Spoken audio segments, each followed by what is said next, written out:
So I'm Chase Burnett from the Soddy Daisy Pearl Harbor Preservation Group. And what is your name? Ussel Day. Can you spell that for me? Ussell-Day. Okay, thank you. And what division of the Army were you in? I was in the Navy. I was not in the Army. Okay. What rank were you? At the time, I was a first-class seaman. First-class seaman. And what were your experiences on that day, December 7th? Well, we took one bomb hit, and we were told to strip ship for action. And the first thing we decided to do was throw the officer's gangway overboard. So we got rid of it, and the officer said, you know, you better go get that.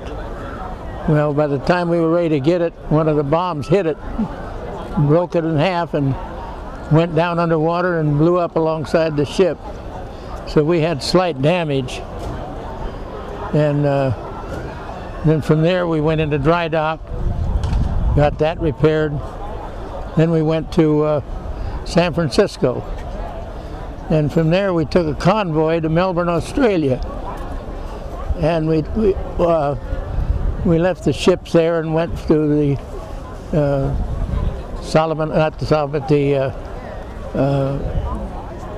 went to the islands there on the way back, on our way to Alaska.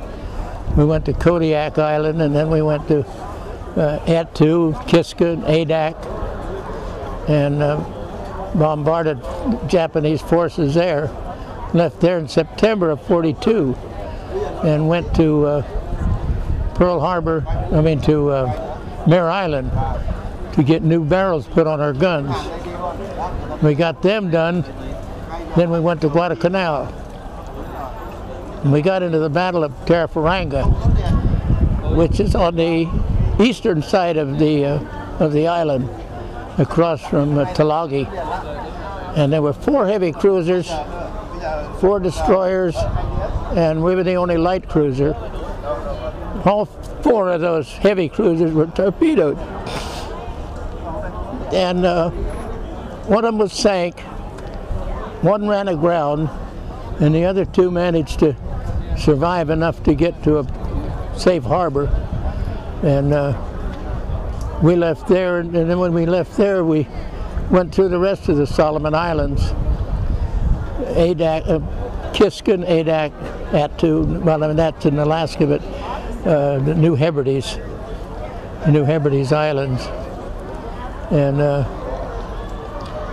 then in '44, I was transferred off to the gunnery school in San Diego. And when I left there, they asked me if what would I like to be on? And I told them, well, I'd like to be on a light cruiser, a new one on the East Coast. So they sent me to Oakland Estuary and put me on an AKA, a track cargo ship, which is a far, far, far cry from what I wanted. And then we went from there through the Dutch East Indies and the Philippines and Okinawa. We was at Okinawa on D-Day. And when we left there, we went up the Yangtze River to Shanghai, and then we went back and forth between Shanghai and Tsingtao, China. And I waited for, when they came out with that request, you know, you needed so many points to get discharged. Well, I had enough probably to discharge half the crew. But as it turned out, I couldn't get a ride back to the States because there was no ships going back.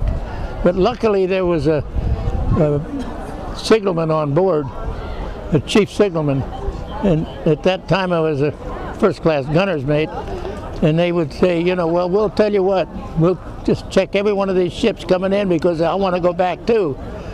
So finally he found an APA that was going to San Diego. So we got into San Diego and they put me in quarantine because I'd been in China. So I had to spend about 10 days or 10 or 15 days there in quarantine. And I tell them, well, everybody that's going over there, you know, to come off a ship has been in China. Even those that were on this APA that I came back on, they'd been in China.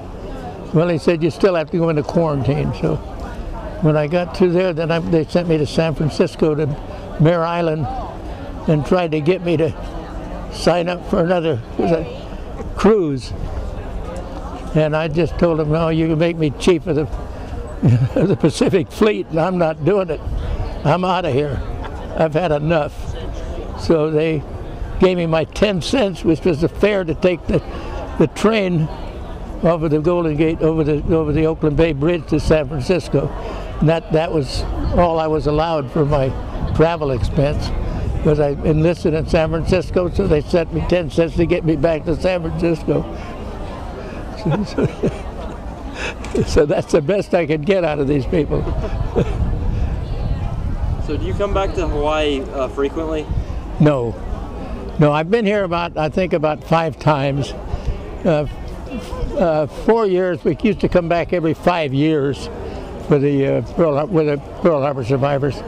And then we would meet somewhere other than Hawaii. And I've only came back on this one because of the new memorial they're having here and the new museum they're putting up. But this is my last trip. I'm never coming back.